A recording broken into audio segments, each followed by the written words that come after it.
오늘 이제 3일째 됐는데 가끔 이 화면을 보면은 지금 출근하는 가운데 있는 분들이 있는데 상당히 은혜롭습니다. 뭐 운전하거나 대중교통을 이용해서 가면서도 이렇게 할 수 있다는 게 참 그 대단하고 대견하기도 합니다만 말씀드린 것처럼 어떤 시대가 흘러가면서 우리가 어떻게 보면은 하나님이 우리들에게 준 어떤 은혜의 통로가 될 수 있는 도구들을 이렇게 이용할 수 있는, 그래서 어떤 공간이라도 제약받지 않는 믿음의 그런 길을 걸을 수 있는 기회나 수단들이 우리들에게 주어졌다, 이런 생각을 하면서 특별히 이렇게 이동하면서 동참하고 있는 여러분들의 이제 건투를 빌고 하나님 앞에 그 축복을 많이 받기를 바라면서, 자, 오늘 시편 15편에 이제 주의 성산에 사는 자라는 제목으로 같이 묵상을 하려고 그럽니다. 1절에 보니까 여호와여 주의 장막에 머무를 자 누구이며 또 주의 성산에 사는 자 누구냐. 그러니까 장막에 머무를 자나 혹은 성산에 사는 자, 이게 다 어떤 사람인가 하면 하나님 곁에 있는 자들이죠. 그래서 굳이 말하자면 지금 우리식으로 표현하자면 예배자 뭐 이렇게 말을 해도 될 것 같습니다. 근데 그냥 교인이 아니라는 거예요. 교인 그러면 그저 교회에 출석하는 사람들을 말하는 의미가 강하죠. 그래서 이제 요즘은 좀 구별이 좀 필요한 것 같아요. 교회에 출석하는 사람은 얼마나 많습니까? 교회는 성실하게 출석하는데 이게 진짜 예배자인가? 이제 그런 생각을 해볼 필요가 있다라는 거죠. 예배자라고 하면 뭐 사전적 정의는 아니지만 그냥 영적으로 본다면 이게 하나님 곁에 있는 자들, 하나님 옆을 떠나고 싶지 않은 자들이 예배자다, 이렇게 정의를 내려야 될 것 같습니다. 신앙의 마지막 궁극은 하나님의 사랑, 서로 사랑하는 자가 되는 건데, 이 사랑한다는 거는 어떻게 보면 그냥 함께 하는 것, 가까이 있는 것으로 필요 충분한 거죠. 여러분이 하나님을 사랑한다고 하는 것은 하나님을 떠나지 않는 거, 이제 그것으로 충분한 것을 말합니다. 그분이 내 옆에 있고 나와 함께 하면은 더 이상 바랄 게 없는 거. 그냥 그게 다인 거. 이게 사랑이죠. 목회를 이제 하면서 많은 사람들을 보면서 살지 않습니까? 다 그런 건 아닙니다만, 보통은 그래요. 이제 여자, 남자 이렇게 따져보면 여자들은 사랑하는 남자가 옆에 있기만 하면 된다. 뭐 이렇게 말하죠. 근데 말은 그렇게 합니다만 또 가만 보면 이렇게 사랑에 있어서 오히려 순수한 쪽은 남자들이 훨씬 많아요. 다 그런 건 아니지만 남자는 정말 사랑하는 여자가 있으면 그 여자에게 바라는 게 아무것도 없습니다. 그냥 옆에 같이 있으면 되는 겁니다. 일반적으로 그렇더라고. 근데 이제 여자들은 어때요? 그 옆에 있기만 하면 안 되더라고요. 그 옆에 있는 가방도 사줘야 되고 그 뒤에 있는 보석도 좀 사줘야 되고 뭐 그런 게 이제 옆에 있는 개념이더라는 겁니다. 그러니까 통계적으로 좀 그래요. 뭐다 그런 건 아닙니다만. 그러니까 하여간 하나님을 가까이 함으로 만족하고 또 그것을 가장 중요하게 여기면서 살아가는 사람들은 그 심령을 가지고 살다 보면은 내가 하나님을 사랑하는 심령을 간직한 채 다른 사람이나 세상에 대해서 어떤 판단, 선택, 결정의 기준이 이렇게 생기게 되는 법입니다. 예수 믿는 사람들은 하나님과의 관계 따로, 세상과 사람과의 관계 따로, 이게 아니거든요. 그렇게 되면 안 되는 겁니다. 우리가 잘 알다시피 사랑이라는 것은 하나님 사랑하고 이웃 사랑이라고 이 두 가지가 같이 될 때 사랑이라는 말을 할 수 있는 것처럼, 내가 하나님을 사랑하는 심령이 진짜 있다면 요게 근거가 된 다른 사람들과 세상과의 관계의 기준들이 생긴다라는 거예요. 그래서 우리 예수 믿는 사람들은 인간관계에 있어서는 세상에서 말하는 도덕, 윤리 이런 것이 아니라 신앙으로 다가서야 된다라는 점에서 사실은 안 믿는 사람보다 훨씬 더 어려움이 많아요. 오리를 가자면 십리를 가지고 겉옷 달라면 속옷까지 줘야 되고 그렇게 요구받고 있습니다. 그래서 예수 믿는 사람들이 일반 안 믿는 사람들보다 훨씬 더 강력하게 착해야 된다. 그런 논리가 아니죠. 세상에서 인간관계라는 것은 항상 상대적이잖아요.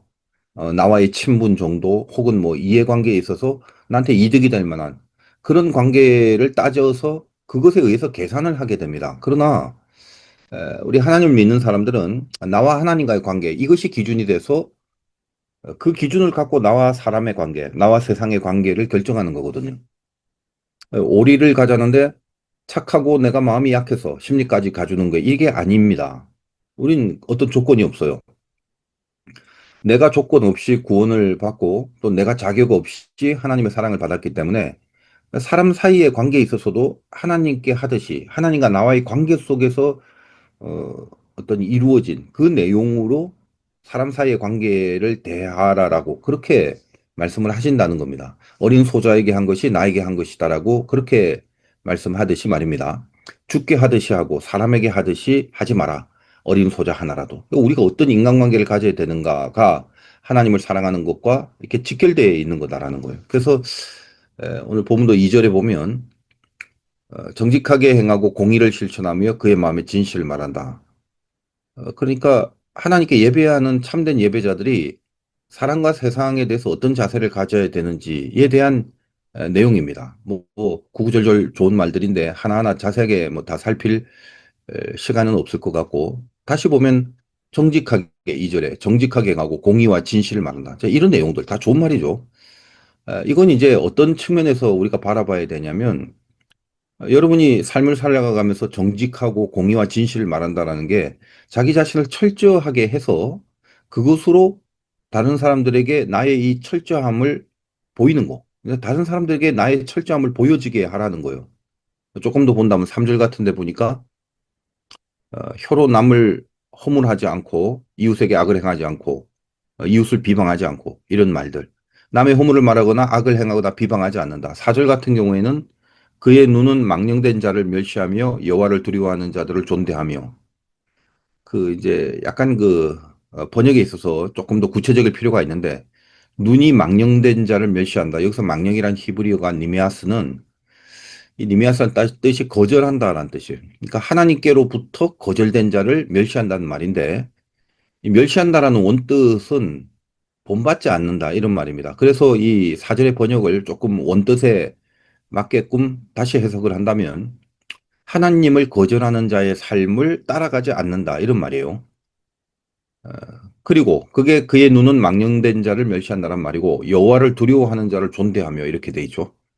그러니까 반대로 하나님을 두려워하는 자는 내가 존대한다. 하나님을 거절하는 자의 삶을 보면서 그쪽으로 따라가지 않으며 오히려 반대로 하나님을 두려워하는 자가 있다면 그 두려워하는 자를 존대하는 이런 안목으로 그런 눈을 갖고 살아간다. 그리고 이어서 서원한 것은 즉 하나님 앞에 약속한 것은 해롭더라도 지킨다라는 말은 그만큼 내 인생 가운데 하나님에 대한 비중이 있다라는 말이죠.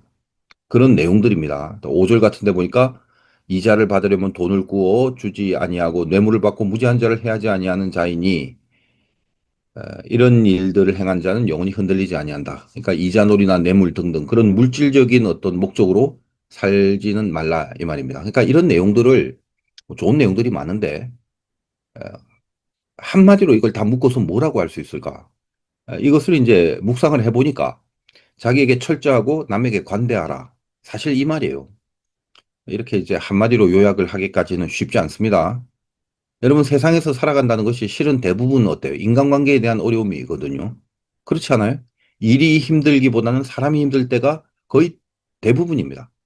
여러분들도 이제 직장에서 일하다 보면 충분히 공감하는 거죠. 이제 지금도 이제 직장으로 가는 가운데 있는 분들이 있는데 우리가 거의 다 이제 오늘도 일하러 가야 되잖아. 근데 막 그 일하러 가는데 신나는 사람 많지 않아요. 다 가기 싫잖아.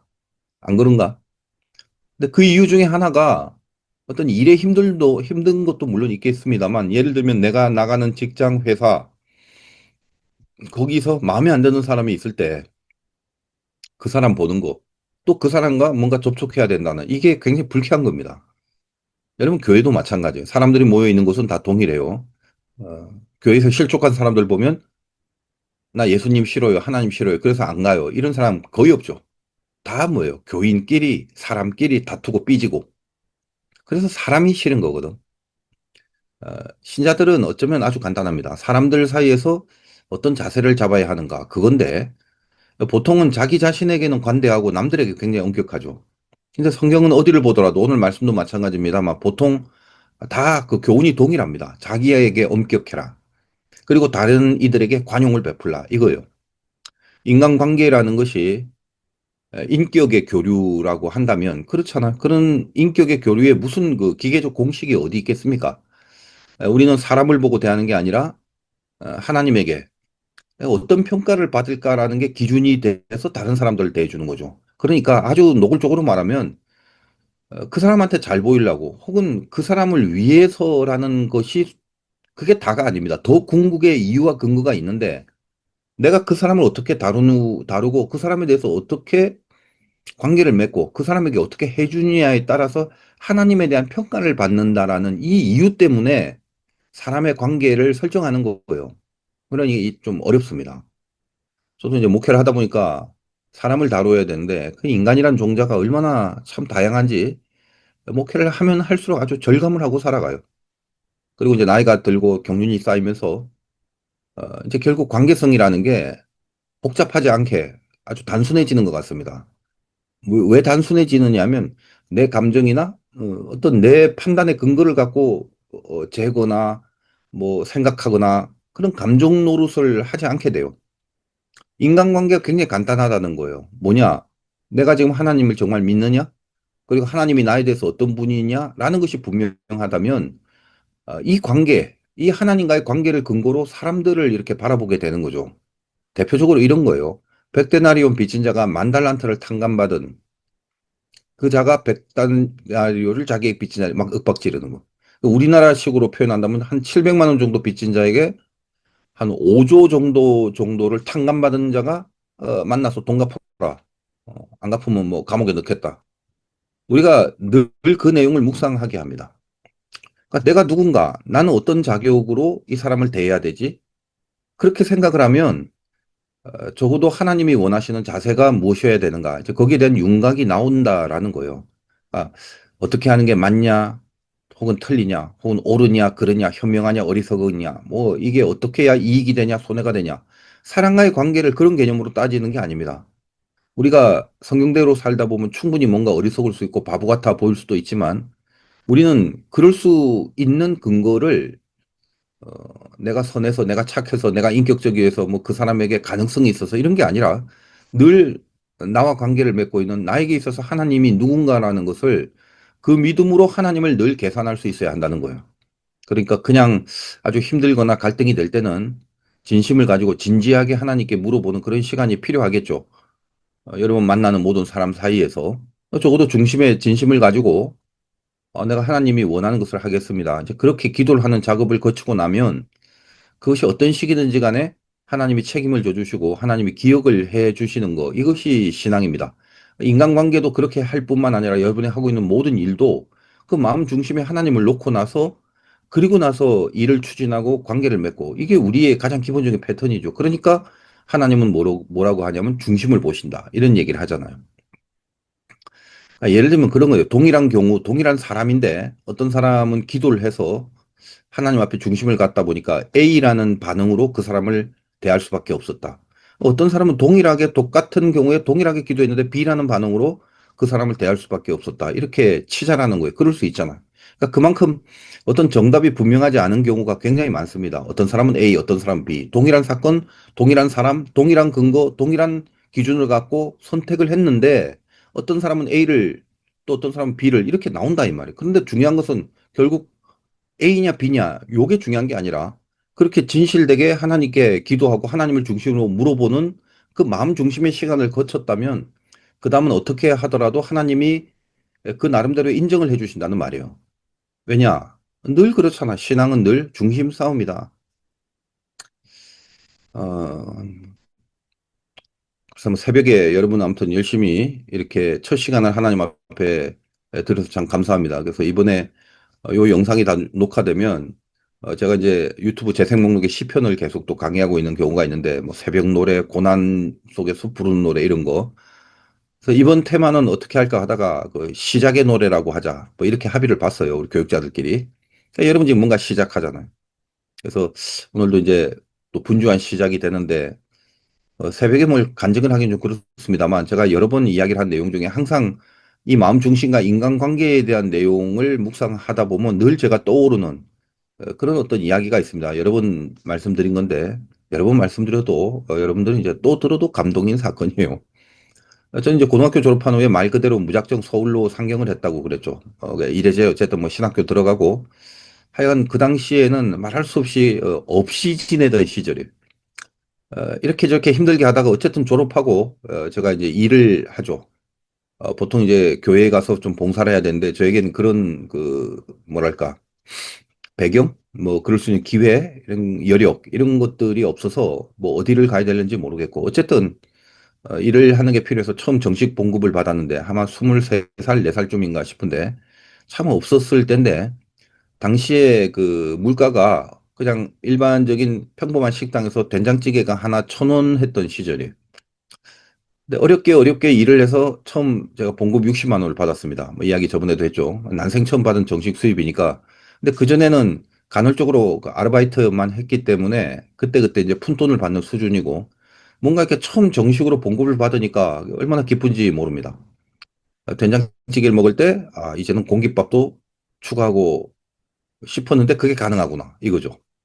근데 이제 그때 딱 월급 받고 그 다음날 친구한테 연락이 오는 거죠. 네, 결혼을 일찍 한 친구인데 진짜 오래간만에 연락된 친구입니다. 근데 그냥 진짜 오랜만에 연락을 해서 돈 빌려달래. 얼마 빌려주냐면 60만 원을 빌려달래요. 이 좀 희한하죠.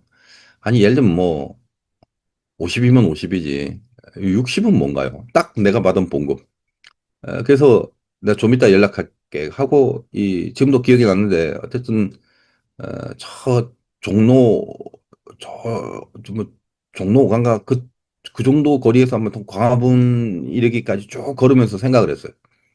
오죽하면 마음이 참 괴로워서 아, 돈이 좀 많았으면 좋겠는데 그래서 걸어오면서 이제 중간에 지금은 모르겠습니다만 그 당시 이제 500원짜리 즉석 복권 이런 거 있어요. 그 자리에서 사갖고 이렇게 긁어보는 거. 1등 하면 500만 원 나오는 거. 그것도 한 장 샀습니다. 주님 이거 당첨되면 제가 바로 빌려줄게요. 그러면서. 뭐 돈만 500원 버렸죠. 근데 걸어가는 동안 내 안에 이제 싸움이 일어나는 거예요. 특히 이제 그 친구는 문제가 있었어요. 당시에 이단에 빠져 있던 친구입니다. 그러니까 참 마음이 안 내켜요. 더군다나 이제 제가 그때 처음으로 받은 돈이냐. 제가 사회생활을 뭐 학원 강사 생활도 하고 뭐 별의별 게 많이 했는데 어쨌든 처음 이제 학교를 졸업하고 처음 받은 돈. 근데 이 친구가 이제 이단에 들어간 이후에 세월이 많이 지나서 연락을 거의 안 하고 있는 그런 상태였습니다. 그러다가 이제 뜬금없이 연락 와서 아주 미안한 마음으로 오죽하면 그랬겠냐라는 식으로 돈을 빌려달라는데 아무튼 급하긴 급했나 봐요. 근데 속으로는 네가 아무리 어려워도 나보단 낫다. 그런 생각도 들고 또 그게 맞아요. 또 더 중요한 건 또 2단이잖아. 2단이 정말 겁납니다. 제가 이 친구가 이제 2단에 들어간다라는 얘기 듣고 혼신의 힘을 다해서 그 2단 논리에 대한 제가 그 반박도 하고 그 복음과 성경의 내용을 아주 열변을 토하면서 제가 이렇게 설득을 했는데 이 친구가 다 듣고 이런 말을 해요. 자기가 이단에 들어온 후에 아무튼 깊숙하게 빠져서 아주 그 중요한 일도 하고 그러는데 이단에 들어온 이후에 이제껏 이렇게 자기를 논리적으로 정말 꼼짝 못하게 하고 수긍을 하게 만드는 사람은 너밖에 없었다. 저한테 하는 말이에요. 그래서 네 말을 반박을 못하겠다. 그래요. 근데 왜? 왜 그런데 그러고 있냐? 그런데 나는 지금 너무 깊이 들어와서 돌이키기에 늦었다. 어쩔 수 없이 이 길을 가야 된다. 그러더라고요. 아, 저는 이제 그게 더 화가 나는 거지. 그 진리가 아닌 줄을 어, 어느 정도 느끼면서 그냥 그 깊이 파묻혀 있던 그 포지션과 그들에게 형성된 포지션 때문에 그 커뮤니티 때문에 그 길을 찝찝하면서도 계속 간다는 게 이게 정말 속이 상했던 것입니다. 근데 대부분 이단들의 또 수뇌부들이 사실 그런 경우가 굉장히 많아요. 근데 또 가만히 생각해 보면 우리 뭐 정통교회도 그런 게 사실은 원리적으로 있죠. 교회 다닌다는 거, 그냥 진리나 말씀, 이게 제일 중요한데 그것보다는 그 구조, 그 커뮤니티 안에서 내가 오래 다니다 보니까 어떤 포지션이 되다 보니 그리고 네트워크가 형성되고 아는 사람이 생기고 그러다 보니까 그것 때문에 그냥 공동체 속에서 그냥 이렇게 있는 겁니다. 일도 하고 놀기도 하고 같이 뭐 뭔가 이렇게 도모하기도 하고 그러니 이 교회라는 공동체도 예를 들면 지도자가 죄를 짓거나 리더나 책임자가 잘못된 길을 가는데도 그냥 별로 그렇게 큰 반발이 없죠. 여러분들 이제 잘 모르시겠지만 제가 바라보는 관점은 그렇다 이 말이에요. 이 한국에 있는 대형교회에 숱한 문제들이 많은데도 한편으로 좀 의아한 게 그냥 굴러가네? 아니 저런 지경인데도 그냥 뭐 굴러가네? 어떻게 굴러갈 수 있지? 그러니까 방금 말씀드린 그 이유 때문에 그런 겁니다. 이미 진리나 말씀 그렇게 중요한 게 아니거든요. 여러분 통일교 같은 경우도 문소명이 죽었잖아. 근데도 그 통일교 재단은 왕성합니다. 이제는 기업이 됐죠. 왜? 돈이 있으니까. 그러니까 조직이 형성돼서 그것이 시간이 지나면 돈이 축적되고 돈이 있으면 조직은 깨지지 않아요. 그래서 뭐 영생불멸한다고 말하는 문소명이 죽어도 그 집단은 계속하는 겁니다. 그러니까 신천지도 똑같겠죠. 뭐 영생불멸이 어디 있어요. 내가 볼 때 이제 뭐 얼마 내서 죽을 것 같은데 죽고 나도 그 집단은 깨지지 않습니다. 이게 참 겁나는 거예요. 그 조직과 공동체 배후에 어떤 큰 힘이 결국은 돈이 되고 인간의 어떤 이기적인 욕망과 이기심이 되는 경우가 되면 그 공동체는 그런 식으로 그냥 흘러간다는 겁니다. 제가 종로 5가에서 광화문까지 걸어오면서 정말 수없이 갈등을 했어요. 그 당시. 근데 하나님이 제 안에 싸움을 거는 겁니다. 지극히 작은 자에게 한 것이 내게 한 것이다. 그러면 그 작은 자라면 뭐예요? 뭐가 작은 자예요? 뭐 키가 작은 게 아니라 여러 가지로 잘해줄 만한 가치가 없는 존재를 말하는 게 아니냐. 그런 마음이 드는 거죠. 그래서 제가 이단에 빠진 이 친구에게 뭐 잘해주면 뭐해? 이렇게 생각하고 있다가 작은 자라는 말에 다시 한번 생각해 보는 겁니다. 복권도 안 되고 500원만 날리고 그 광화문 근처에 서소문 공원이라는 곳이 있는데 그 벤치에 제가 한참을 앉아서 고민하다가 결국 내 안에 들려오는 그 하나님의 말씀을 순종을 했어요. 60만 원 이게 전부 빌려줬습니다. 이 친구가 이제 고맙다고 언제까지 갚아야 하냐라고 하길래 나중에 여유가 되면 갚으라고 했고 내가 너를 위해서 할 수 있는 건 기도뿐이다라고 말을 했습니다. 그걸 전부 다 빌려주고 나니까 이제 한 푼도 없는데 쉬운 거 아니에요. 아유, 목사님은 목사님이니까 그 당시에 목사도 아니고 뭐 신앙이 좋으시니까 그럴 수 있죠. 신앙 좋은 거 없었습니다. 그냥 그렇게 하고 나서도 속이 무너져. 속이 상하더라고. 그래서 제가 기도를 했어요. 하나님, 제가 이거 하나님 말씀 따라서 행했습니다. 그 친구가 좋아서 혹은 내가 인격이 좋아서 준 게 아니라 착해서 준 게 아니라 이거 하나님께 드린 겁니다. 제가 소원이 있는데 저 친구를 이단에서 나오게 해주세요. 내 힘으로는 안 됩니다. 그렇게 기도를 했습니다. 그리고 나서 이제 다 잊어버리고 저는 그 돈을 받지도 않았습니다. 그로부터 27년이 지난 어느 날 이렇게 전화가 왔어요. 화독에서 목회하고 있을 때 이거 지금부터 한 10년 전의 일인데 그때 정말 오래간만에 전화가 와서 임 목사 나 거기서 나왔다. 그렇게 말하는데 그래 잘했다. 참 결정 잘했다. 제가 그렇게 그냥 막 투박하게 말을 하고 전화를 끊고 나서 화장실에 들어가서 거울을 보면서 얼마나 눈물이 나는지 진짜 뭐 꺼이꺼이 하고 울었던 기억이 있어요. 27년 후에 응답을 준 거잖아. 제 나름대로의 의미와 생각을 갖고 이걸 이렇게 조망해 본다면. 오늘 말씀 보니까 이제 생각이 문득 나는 거예요. 그래서 뭐 간증이라기보다는 살면서 진짜로 울컥하고 꺼이꺼이 울었던 기억이 나는 그런 사건이었습니다. 우리의 가장 소중한 것이 하나님과 가까이 하는 것이 분명하다면 저는 그걸 믿음이라고 봅니다. 하나님과 가까이 하는. 그렇다면 하나님은 세상이 어떻게 돌아가든지 간에 여러분 주변에 있는 사람들이 어떻게 돌아가든지 간에 하나님 당신이 돌리시는 섭리가 훨씬 더 세고 강하다는 것을 신비하게 보여주고 경험케 하신다는 겁니다. 여러분들이 오늘도 이렇게 새벽에 사실 이렇게 새벽 기도잖아요. 그래서 오늘은 이제 마치고 기도 좀 더 하실 분을 위해서 BGM도 틀고 그럽니다. 마무리를 그 자리에서 좀 하고 싶은 분을 위해서 조금 더 생각해 본 내용입니다. 이렇게 줌 예배가 조금씩 업그레이드 돼 가야 되는 게 또 필요하고 그렇게 한번 생각을 해보는 거예요. 여러분의 기도를 좀 믿었으면 좋겠습니다. 그리고 기도를 믿기 전에 하나님과 가까이 있는 것, 그것이 내 인생에서 제일 좋은 것이라는 그런 진정한 고백이 있었으면 좋겠어요. 그리고 그걸 고백할 수 있는 경지까지 여러분들이 성숙했으면 좋겠고, 그 성숙을 향한 목표를 잡았으면 좋겠습니다. 믿음은 신비한 겁니다. 그럼 우리가 누구죠? 오늘 말씀처럼 주의 성산에 사는 자입니다. 세상에 사는 자가 아니라 주의 성산에 사는 자, 즉 하나님 옆에 있는 자들입니다. 여러분을 만나고 여러분들이 알고 있는 사람들이 여러분들을 통해서 하나님이 이렇게 손대해 주심이 가능할 수 있는 그런 통로가 여러분들이 되어줘야 된다는 거예요. 오늘도 바쁜 일정이지만 오늘이 바로 그날이 될 수 있는 그 영광의 날이 될 수 있기를 바라면서 여러분은 세상에서 사는 사람이 아니라 주의 성산에서 사는 사람이라는 거. 지금도 그렇기 때문에 옆에 계신 하나님께 우리 마음의 중심을 모아가는 그런 노력과 그 선택과 결정과 그 시작이 있으시기를 주님의 이름으로 축원드립니다.